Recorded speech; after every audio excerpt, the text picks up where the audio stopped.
ไปดีทุกคนแต่ทั้งหลังนี่ก็คืออ่างน้ำสวงเนาะแต่เส้นทางเขาจะไปแม่นก็คือยอดสวงต้องได้ไปทางหน้าอีกแต่ตัวนี้ไม่ให้เบิ่งวิวแบบเป็นน้ำจิ้ม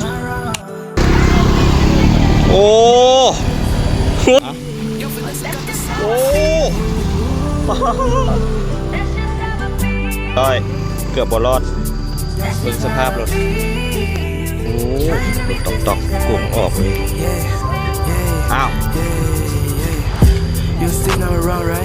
มันรถออกเองเหรอไม่อยากตำบักหุ่งว่ะ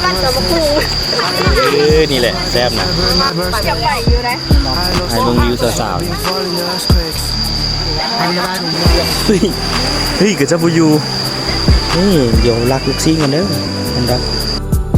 ก็แล้วรักติดฮอนด็อกกับเจ้าตอนนี้กำลังจะไปตาดต่อตาดอยู่ที่ว่าเขาขี่กายมาคนกำลังมาหลายเนาะไปลงไปไหมไปปะยอมแพ้ละไปจะลุยก่อนมาเบิ่งไผ่จะลุยก่อนกัน